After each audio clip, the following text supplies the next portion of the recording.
आज की वीडियो में आप सभी का बहुत बहुत स्वागत है। तो आज के हम पढ़ने वाले हैं चैप्टर नंबर 3 में। टॉपिक है अपने खनिज। क्या होते हैं खनिज? देखिए, पृथ्वी के भूगर्भ से, भूगर्भ मतलब कि पृथ्वी के अंदर से, भू का मतलब होता है धरती, ठीक है। पृथ्वी के भूगर्भ से, पृथ्वी के भूगर्भ में पाए जाने वाले तत्व, यौगिक या पदार्थ को अपन क्या बोलते हैं? खनिज बोलते हैं। खनिज की डेफिनेशन क्या हो जाएगी? पृथ्वी के भूगर्भ में पाए जाने वाले तत्व, यौगिक या पदार्थ क्या कहलाते हैं? खनिज कहलाते हैं। इसके बाद अगला टॉपिक है अपने पास अयस्क।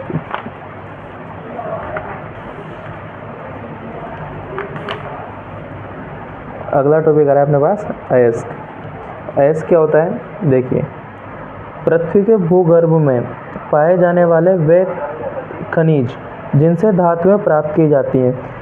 पृथ्वी के भूगर्भ में पाए जाने वाले वे खनिज जिनसे धातुएं प्राप्त की जाती हैं क्या कहलाते हैं? वो अयस्क कहलाते हैं। क्या कहलाते हैं वो? मतलब सीधा सीधा पृथ्वी के भूगर्भ में से जितने भी सभी पदार्थ वगैरह जो भी पाए जा रहे हैं, पदार्थ है, तत्व वगैरह हैं या यौगिक हैं, उन सबको अपन क्या बोल रहे हैं? खनिज बोलते हैं। उन सभी को अपन क्या बोलते हैं? खनिज। अब पृथ्वी के भूगर्भ में पाए जाने वाले खनिज से मतलब कि वे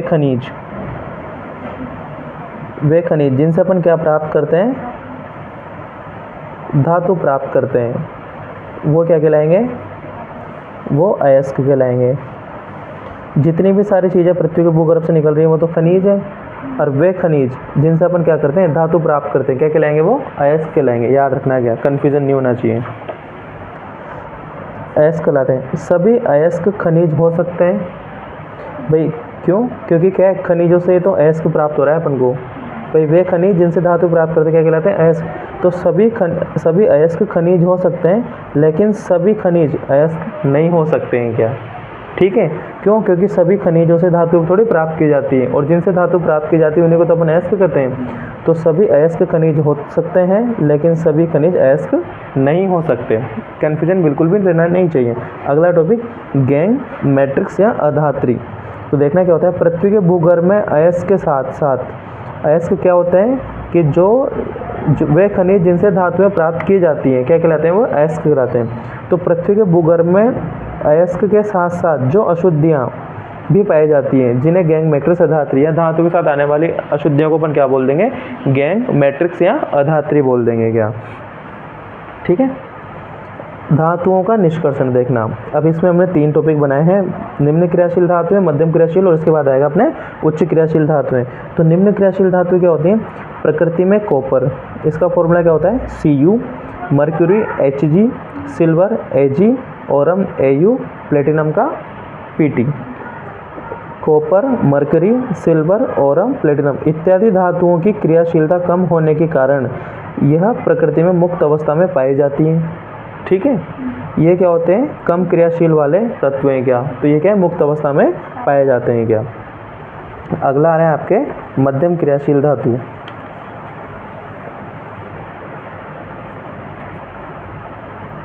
प्रकृति में जिंक Zn इसका फॉर्मूला होता है, आयरन Fe, लेड का होता है Pb इत्यादि मध्यम क्रियाशील धातुएं सल्फाइड व कार्बोनेट। सल्फाइड मतलब कि S, कार्बोनेट मतलब कि CO3। ठीक है, ये सल्फाइड व कार्बोनेट CO3 अयस्कों के रूप में पाई जाती हैं। प्रकृति में जिंक, आयरन, लेड ये क्या है? मध्यम क्रियाशील धातुएं जो किसके रूप में पाई जाती हैं?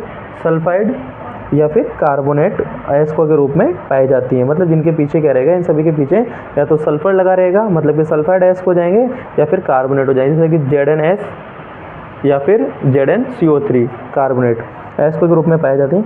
कॉपर व सिल्वर को भी मध्यम क्रियाशील धातुओं में रखा गया है तथा यह भी सल्फाइड अयस्कों के रूप में पाए जाते हैं। जबकि कॉपर कहाँ आ रहा था? अपने पास ऊपर भी आ रहा था, पर इसको भी रखा गया है। क्यों रखा गया है? क्योंकि ये क्या है? सल्फाइड अयस्कों के रूप में पाए जाते हैं। बिल्कुल अपन ने हर एक चीज़ का रीज़न दिया है क्या? तो बिल्कुल तरीके से पढ़ना है नोट्सों को। चलिए, उच्च क्रियाशील धातुएं। उच्च क्रियाशील धातु जैसे कि पोटेशियम, सोडियम, कैल्शियम, मैग्नीशियम इत्यादि धातु प्रकृति में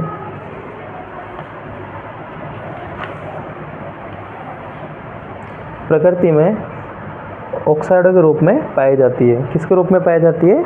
ऑक्साइडों के रूप में पाई जाती है। कौन कौन सी धातु? सोडियम, पोटेशियम धातुएं क्या होती हैं? ऑक्साइडों के रूप में पाई जाती हैं। ठीक है। अब आ रहा है आपके पास नया टॉपिक भर्जन। और आ रहा है निस्तापन। ये क्वेश्चंस बोर्ड में पूछे जाते हैं, क्या लास्ट में पूछे भी गए हैं क्वेश्चंस, ठीक है, वर्जन निस्तापन वाले। जब सल्फाइड अयस्कों को, सल्फाइड अयस्क क्या होते हैं, जिसके पीछे भी सल्फाइड रहेगा वो सल्फाइड अयस्क होंगे, और कार्बोनेट अयस्क क्या होते हैं, जिनके पीछे CO3 रहेगा वो क्या कहलाएंगे, कार्बोनेट अयस्क रहेंगे। क्या जब सल्फाइड अयस्कों को ऑक्सीजन की उपस्थिति में, किसको,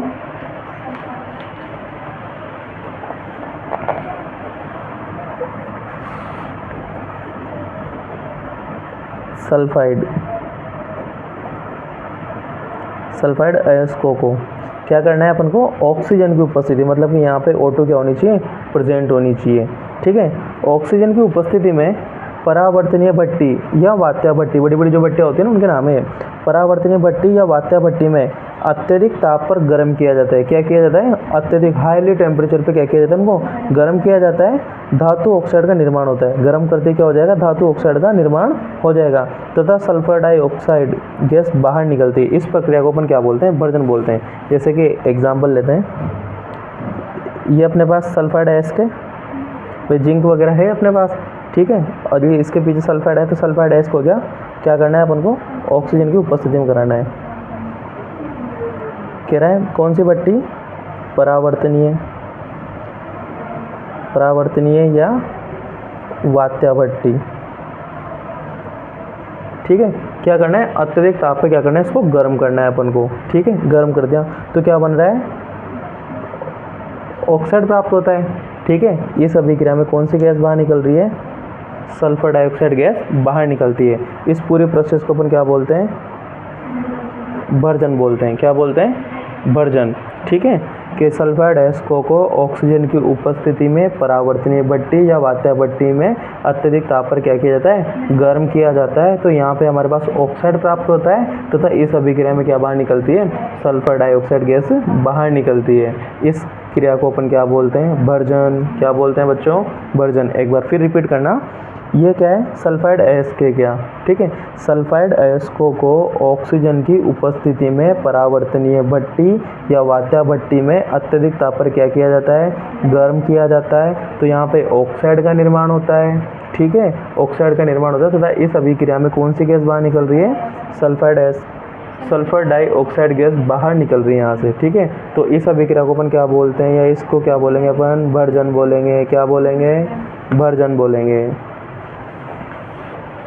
देखिए ये क्या था अपने पास, जिंक ऑक्साइड था, क्या था, ऑक्सीजन की उपस्थिति में अत्यधिक ताप पे अपन ने क्या किया, कौन सी भट्टी यूज़ कर ली, परावर्तनीय भट्टी या वात्या भट्टी में इसको क्या किया, गर्म किया।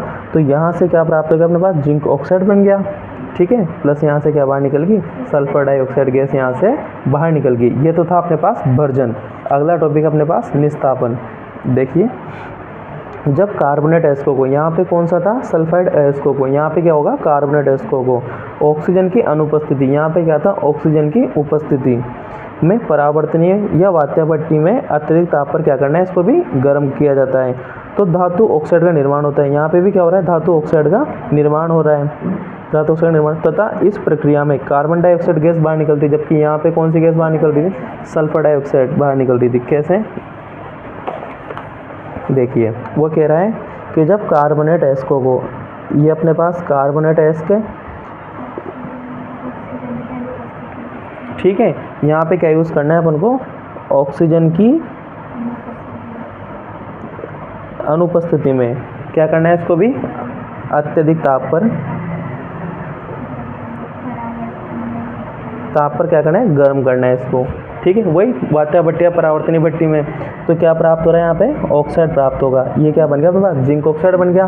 प्लस यहाँ से कौन सी गैस बाहर निकल रही है, CO2। तो इस प्रक्रिया को अपन क्या बोलेंगे, निस्तापन बोलेंगे। क्या बोलेंगे इसको, निस्तापन। क्या हो जाएगा, ये निस्तापन हो जाएगा, ठीक है। अब देखना, अब बिल्कुल इसी में आप समझना भर्जन तथा निस्तापन में डिफरेंस भी मैं इसको समझाता हूँ आपको, ठीक है। फर्स्ट ऑफ ऑल क्या है इसमें, चलो इसमें क्या होता है, सल्फाइड अयस्क रहेंगे। कौन से अयस्क रहेंगे, सल्फाइड अयस्क। इसमें कौन से रहेंगे, कार्बोनेट अयस्क रहेंगे,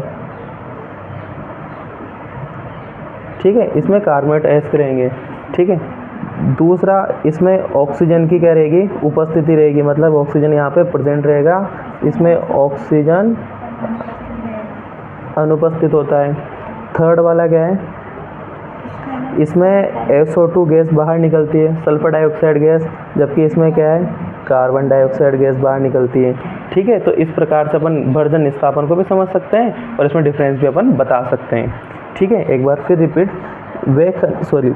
खनिज पदार्थ से देख लीजिए। खनिज क्या होते हैं कि भाई वे पदार्थ जो पृथ्वी भूगर्भ से प्राप्त हो रहे हैं, ठीक है, तत्व यौगिक पदार्थ सब क्या कहलाते हैं, खनिज कहलाते हैं। अब अयस्क कहा है आपने कि वे खनिज जिनसे धातुएं प्राप्त की जाती हैं क्या कहलाएंगे, अयस्क कहलाएंगे। ठीक है, फिर अपने पास क्या आया, भर्जन आया। ठीक है, भर्जन क्या होता है कि सल्फाइड अयस्कों को ऑक्सीजन की उपस्थिति में परावर्तनीय वात्या भट्टी में अत्यधिक ताप पर क्या किया जाता है, गर्म किया जाता है। तो क्या बन रहा है, हमारे पास ऑक्साइड का निर्माण होता है। ठीक है, तथा इस अभिक्रिया में कौन सी गैस बाहर निकलेगी, सल्फर डाइऑक्साइड गैस बाहर निकलेगी। क्या कहलाएगा, वो भर्जन कहलाएगा। उसके बाद अपने पास आया निस्तापन। अपने पास क्या है, निस्तापन। तो जब कार्बोनेट अयस्कों को ऑक्सीजन की उपस्थिति में परावर्तनीय भट्टी या वात्या, ऑक्सीजन की अनुपस्थिति में परावर्तनीय भट्टी या वात्या भट्टी में अत्यधिक ताप पर गर्म किया जाता है, तो हमारे पास क्या है, ऑक्साइड का निर्माण होता है। परंतु यहाँ पे कौन सी गैस बाहर निकलेगी, कार्बन डाइऑक्साइड गैस बाहर निकलेगी। इसी के साथ अपन इसके डिफरेंस देख लिए। भर्जन क्या होता है कि इसमें सल्फाइड अयस्क होते हैं, इसमें कार्बोनेट अयस्क होते हैं, इसमें ऑक्सीजन की उपस्थिति होती है, इसमें ऑक्सीजन की अनुपस्थिति होती है, इसमें सल्फर डाइऑक्साइड गैस बाहर निकलती है, इसमें कार्बन डाइऑक्साइड गैस बाहर निकलती है। तो इसकी ये रिएक्शन है, आप इसकी रिएक्शन को भी नोट कर लीजिए। ये जिंक कार्बोनेट लिया, कार्बोनेट गैस के रूप में, ऑक्सीजन की अनुपस्थिति थी, अत्यधिक टेम्परेचर दिया, क्या बन गया अपने पास, जिंक ऑक्साइड बन गया और कार्बन डाइऑक्साइड गैस बाहर निकल गई। क्या हो गया यहाँ पे, कार्बन डाइऑक्साइड। अब क्वेश्चन आ रहा है अपने भर्जन तथा निस्तापन में अंतर स्पष्ट कीजिए। भर्जन तथा निस्तापन में अंतर स्पष्ट कीजिए। पहला है, इसमें सल्फाइड अयस्कों को गर्म किया जाता है, निस्तापन में क्या हो जाएगा, इसमें कार्बन अयस्कों को गर्म किया जाएगा। क्या किया जाएगा, कार्बन अयस्कों को गर्म किया जाएगा। ठीक है, इसे ऑक्सीजन की उपस्थिति में जलाया जाता है या गर्म किया जाता है। ठीक है, जलाया जाता है, इसे ऑक्सीजन की अनुपस्थिति में जलाया जाता है क्या। ठीक है, इसे ऑक्सीजन की अनुपस्थिति में जलाया जाता है, इसे ऑक्सीजन की इसे तो ऑक्सीजन की उपस्थिति में और इसे ऑक्सीजन की अनुपस्थिति में जलाया जाएगा।